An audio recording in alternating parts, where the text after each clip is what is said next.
DTM Carson Shaffer.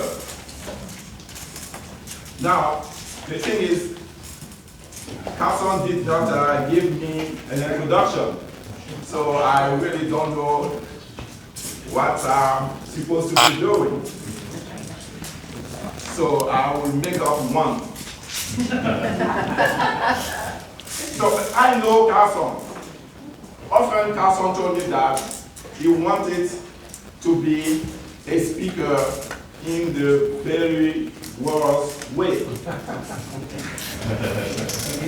I guess that's what he's going to be doing today. So please feel free to just laugh along with Carson as he's delivering us, and he wants to show us how not to give a speech. So please help me welcome DTM Carson Shaffer with his speech. I still want to speak in a very worse way.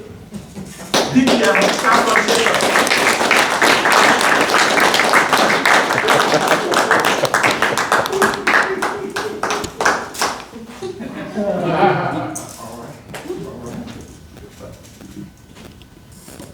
Isn't this uncomfortable? What is it? Who's in charge? How do you know? Nobody shook Lazar's hand.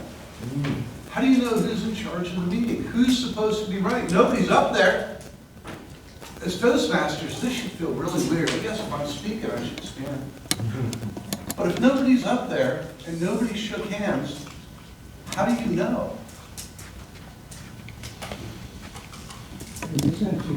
Lonnie, you should have said something about your jacket.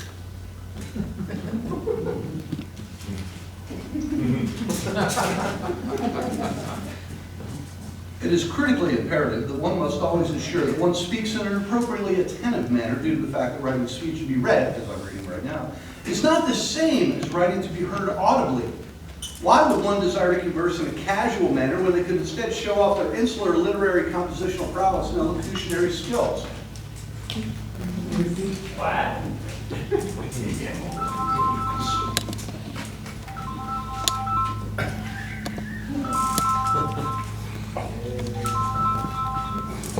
I'll wait.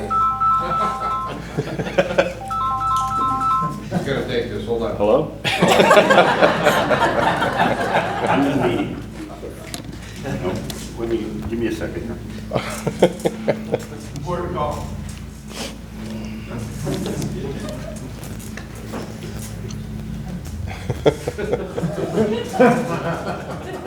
The speaker person lives in all of us. Speaker person lives in all of us. Everybody wants to stand up here and be speaker person and tell us all something that we really need to know. The problem with being speaker person is you are not authentic. You're not genuine. And if you're sitting in the audience and someone's not genuine, you don't really trust them. And the old sales adage is you buy from those you know, like, and trust. If you don't trust somebody, you don't really like them. If I'm trying to be speaker person, I'm not being myself. This is me. You guys know me. I'm the same here as I am out there. I hope that's important. If you're not yourself, you're being inauthentic, and we can tell. Don't write a research paper. Everyone can do that.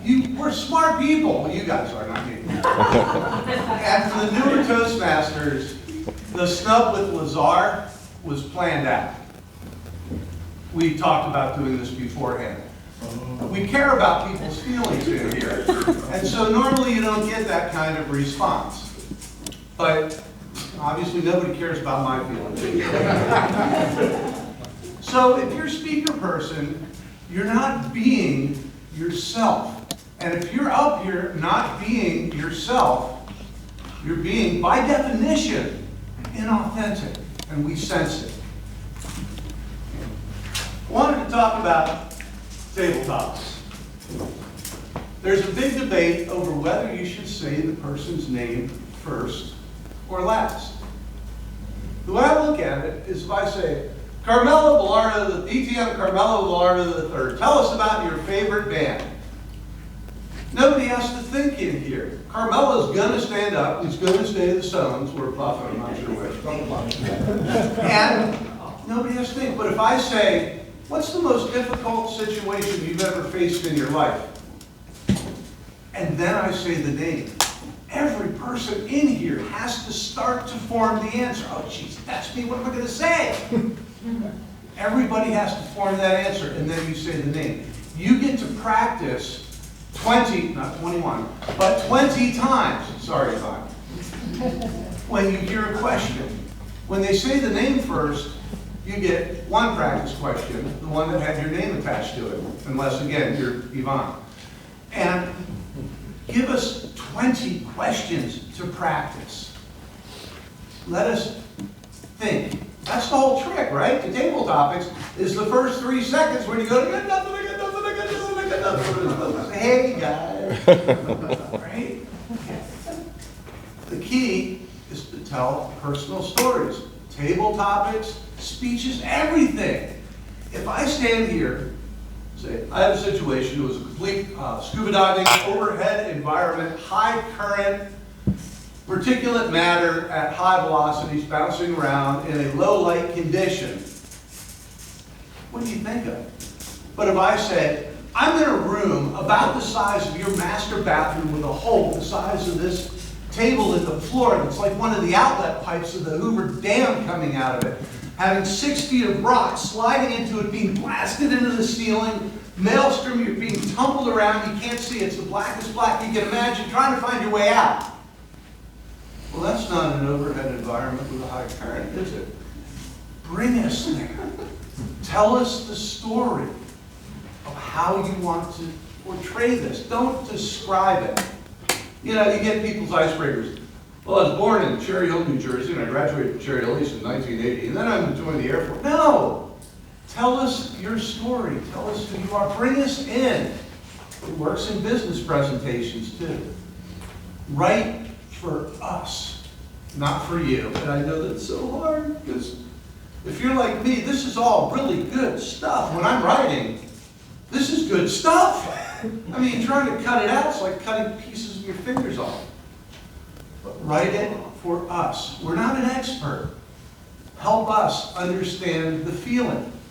When I talked to Sean about this speech, I said, I don't want to, people don't remember what they heard. They remember how you made them feel. It was pretty weird sitting there with nobody running the meeting. I hope you take that feeling with you. If you treat us like we're your friends, and you speak to us like we're your friends, we'll become your friends. And isn't that what this is all about? Mr. Toastmaster.